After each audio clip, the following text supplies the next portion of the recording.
Hi mga kapaps! So for our fourth tutorial activity is to installation of ADDS. Okay, first is open our VMware, of course, and then open our Windows Server. Okay, so and let's turn on. Okay, let's go.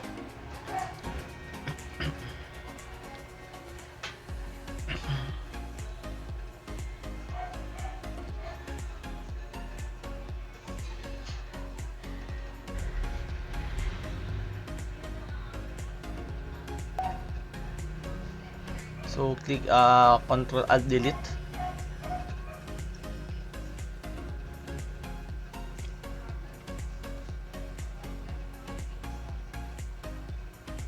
The password is Cocomelon. Okay, Cocomelon 123. Let me check. Okay.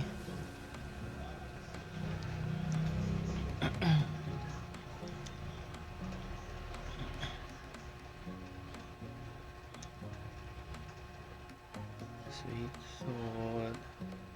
Okay, so go to service server manager. Okay.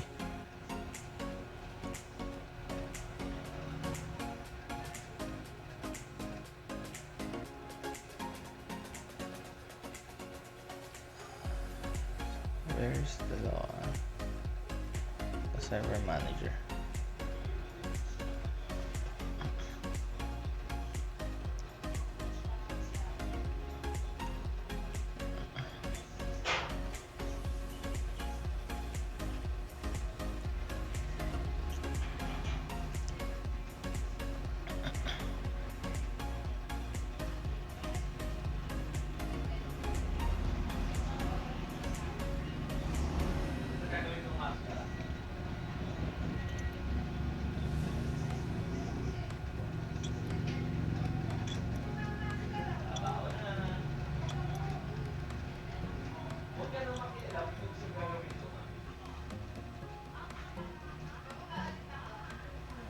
Go to local server. Okay.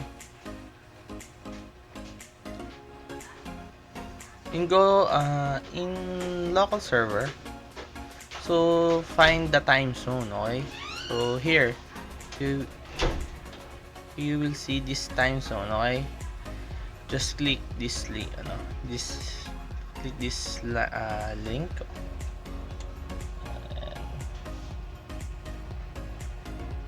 And then change time zone. So change time zone. So find Beijing, China for accurate time. Here. You will see this Beijing, Chong, Hong Kong. Ayan. So just click and click OK. Click OK and OK. So that's our first step. Okay. And next is go to Ethernet. So dashboard. And then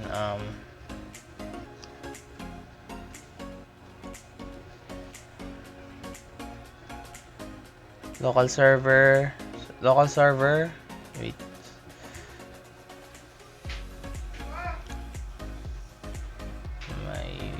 And here Ethernet. You see this one, Ethernet. So click this link. Okay. Clicking. So just right click here. Just right click and click properties. So here in properties, go find IPv4. So here, and then Internet Protocol version 4, and then click this click properties. So here in properties, just click use following and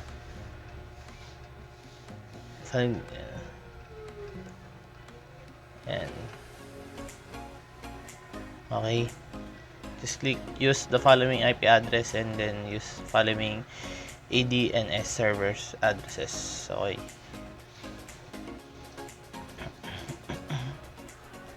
And then and click Windows PowerShell, of course, for to find our to find IP address, subnet mask, default gateway, and preferred DNS server. Okay, so okay, and so type IP config slash all. So and then this one we will see this one, IP addresses, subnet mask, default gateway, and then and so let's go here, type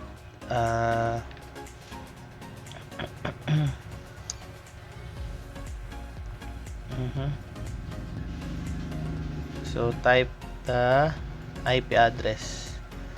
So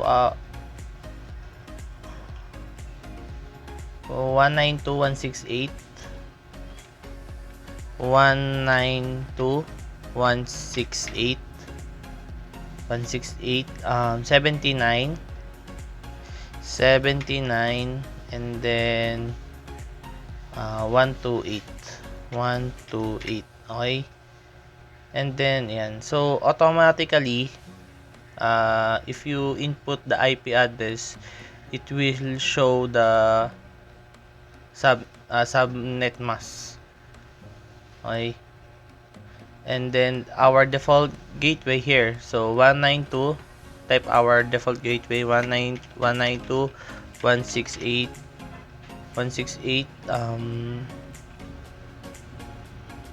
79.2. Okay, 79.2. So for our preferred DNS server, so you click type 127.0.0.1.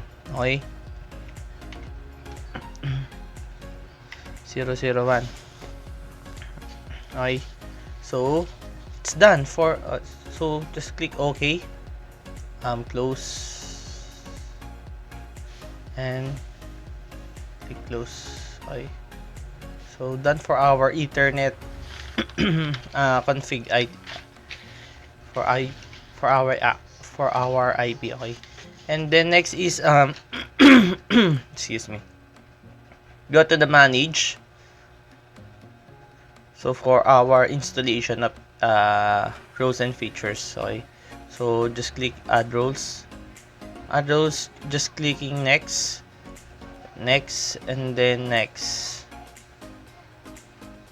So click ADDS server. Okay,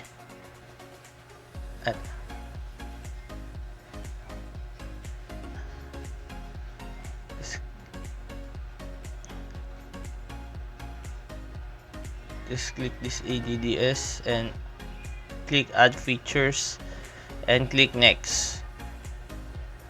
So just click again next,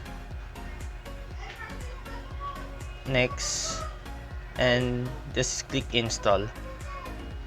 Okay, so the installation is done, so click close. Okay, and close this one. Okay, so if you see this notification, just clicking this flag.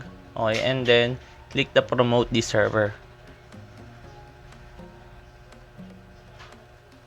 and it will show the deployment configuration, of course, and click our this action button. So click add new forest, and type of our root domain name. So for me, I will type my name, so Daniel bsit4c.com. So after that, just clicking next.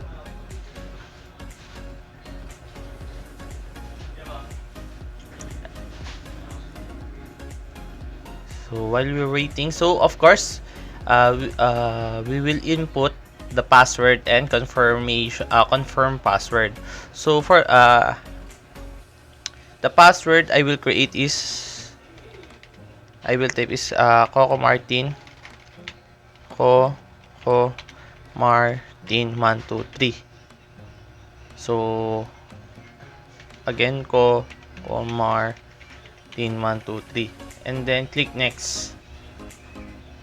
So next again.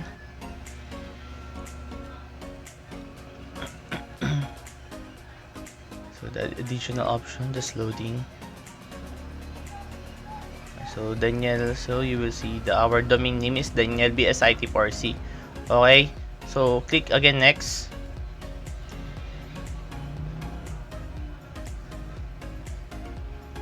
And then next again, of course, next.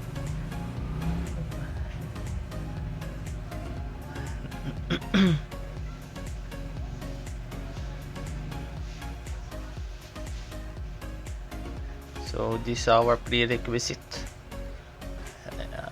So just click install button. So our server is this computer is being restarted because of EDDS server or directory domain. So okay, so just close, and of course our Windows server is restarting. So just wait, and later we will check if our domain is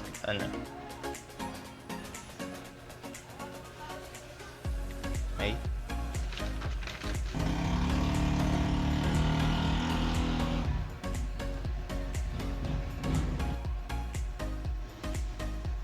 So click Control Alt Delete.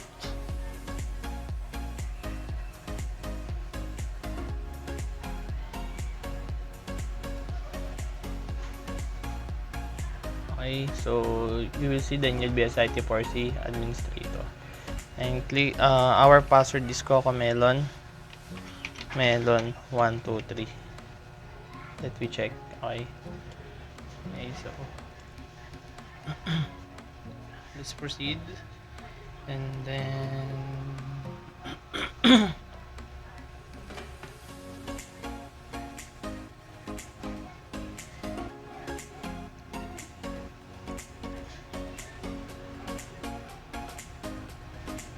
here in Windows Server. So open. Okay. Just open the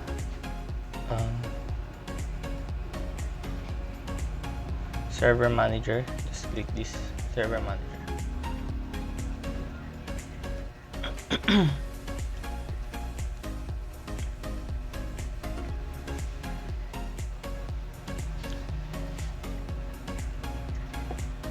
So we will check our root domain. So click the roots tools,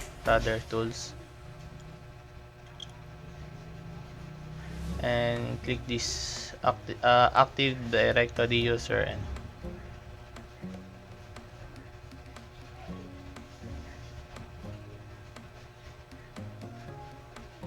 here. So danielbsit4cd.com. Alright. So this is the end of our port activity port activity tutorial for ADDS installation. Okay.